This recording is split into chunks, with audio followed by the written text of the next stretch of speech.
This is not going to be pretty.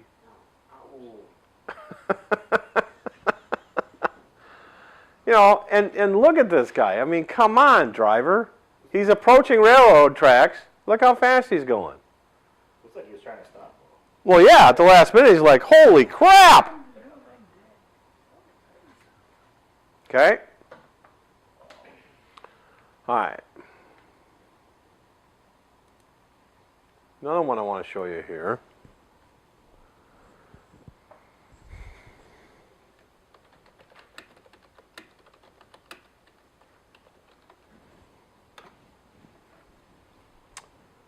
This is out in Oxnard, California.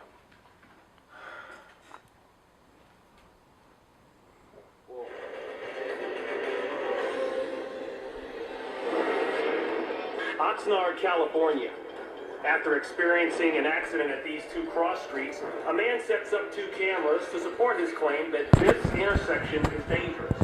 This busy intersection has a railroad crossing, warning lights, bells, crossing gates, and a traffic light. He claims these elements are not only confusing, but also dangerous. So far, the man has yet to find any evidence supporting his claim, but that's about to change. At the railroad crossing, bells ring, warning of an oncoming locomotive. The crossing gates descend, but the confused truck driver suddenly begins rolling forward.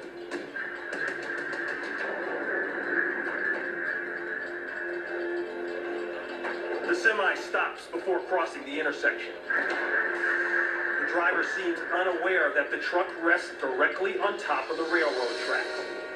The train engineer desperately blasts the air horn, hoping the driver will respond.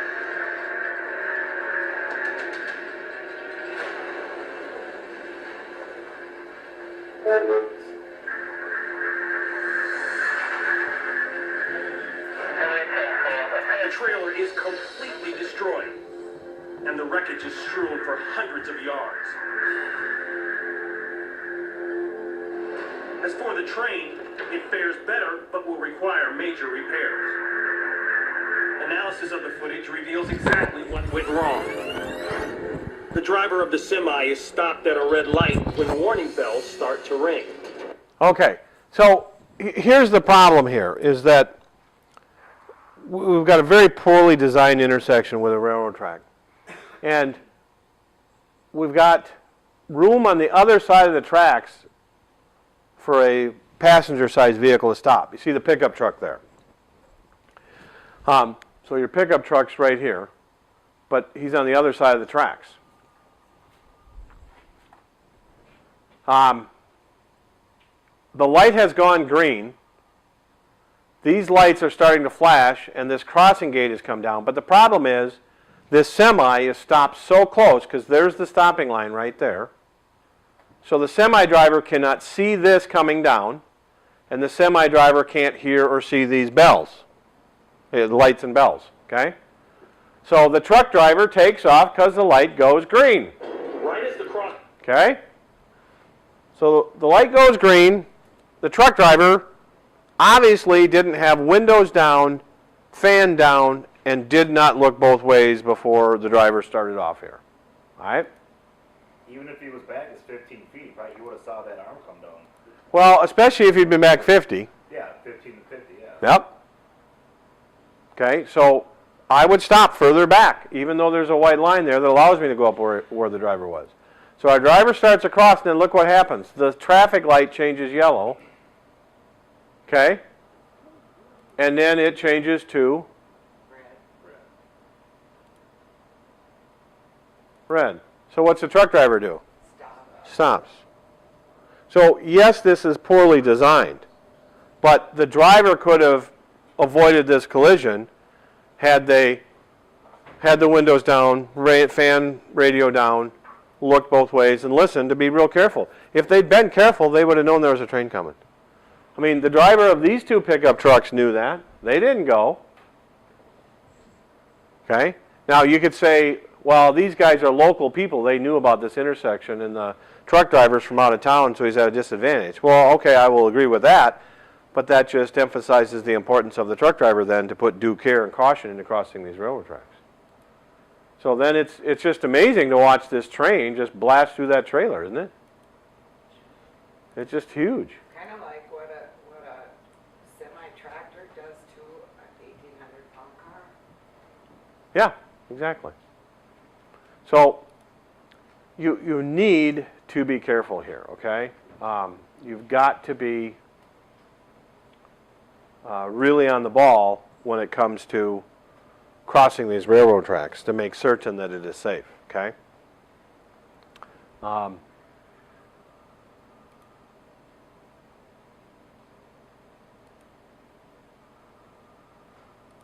Okay, all right.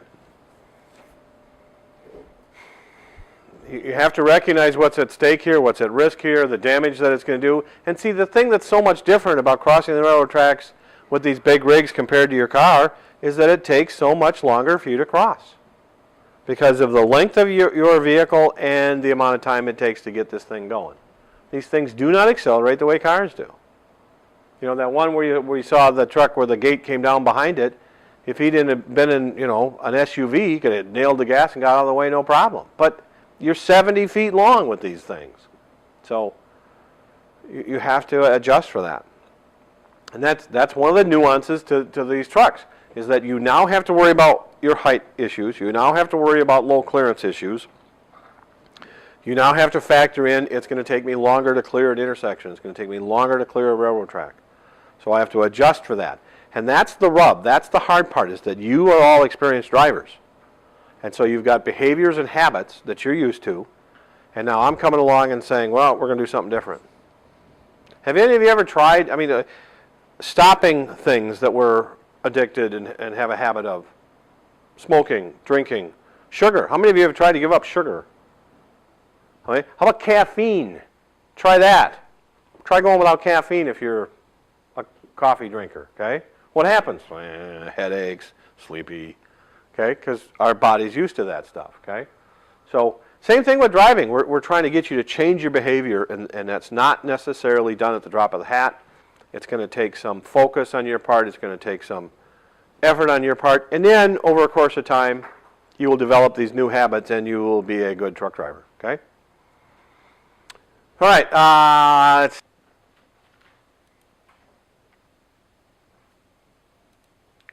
Something I want to make sure that I point out about communication here.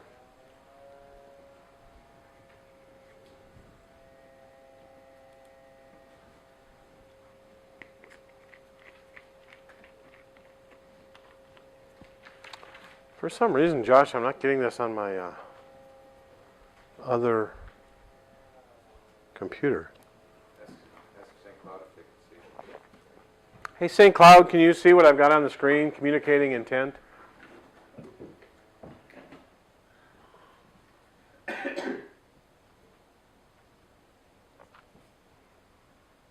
Hello, St. Cloud.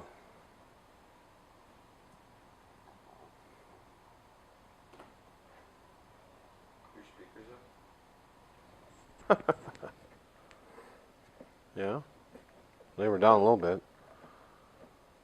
St. Cloud, can you hear me?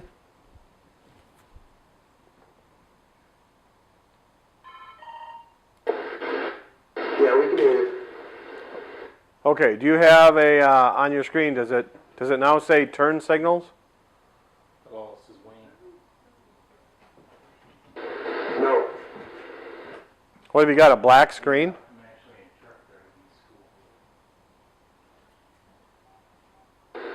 Yeah. Okay, hang on a second.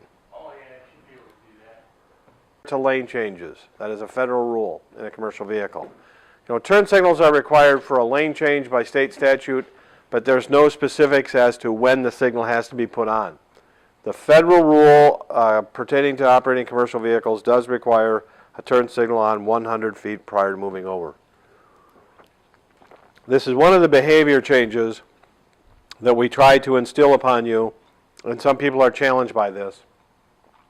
They're so used to signaling as they move over. We want you to signal before you move over, okay? Signal continuously, signal early. I'm not real big about using the brake pedal to warn people of stuff, but whatever. Now, in chapter 10 of your manual, they talk about communication, and you've got information in there that says you are never to direct traffic. There is a federal rule that prohibits us from signaling someone to pass us. And I would take that thought a little further, and I would go to say, don't signal people to do things. That's not in your job description. It's not up to you to wave other people on, okay? See, my concern here is you come up to an intersection, you stop, there's a vehicle that wants to cross, pull out, whatever, and you decide, okay, I'm going to be a nice guy and I'm going to wait. And so you motion to this motorist to go ahead. Well, they pull out, and then what happens? They get hit. By someone else. Someone else hits them, okay? So you're like, you're trying to be nice, yep, go ahead. And then there's debris scattered all over the place because somebody else nailed them. This is not in your job description to direct traffic, so don't direct traffic, okay? What else in communication? See if there's anything else that's real important here. Oh.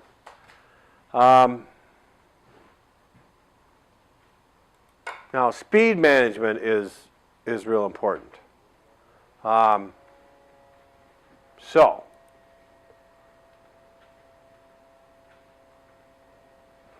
there are 4 issues at play in terms of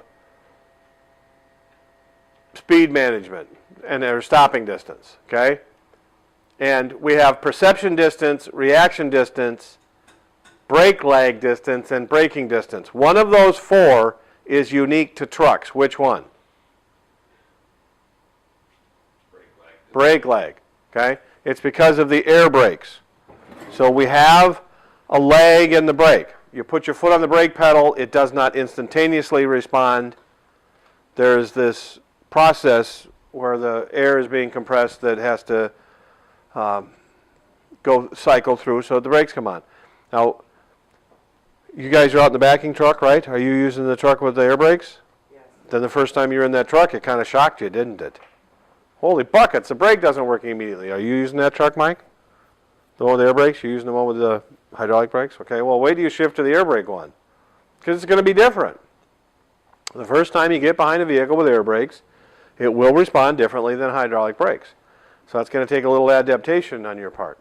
So the point is that we need to adjust for and accommodate this brake lag, okay? Perception distance, that's the distance that you travel before you recognize something. That's about 3/4 of a second, so that's 60 feet at highway speeds. Reaction distance, that's the time it takes for your foot to get to the brake pedal. That's another 3/4 of a second, so it takes another 60 feet, okay? The brake lag adds up to a 1/2 a second, so that's another 35, 40 feet. And then the braking distance.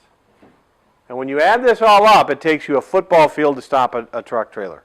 At highway speeds, it takes you a football field to stop the vehicle, okay? So you need this following distance. Now, of course, speed and surface conditions are going to affect things.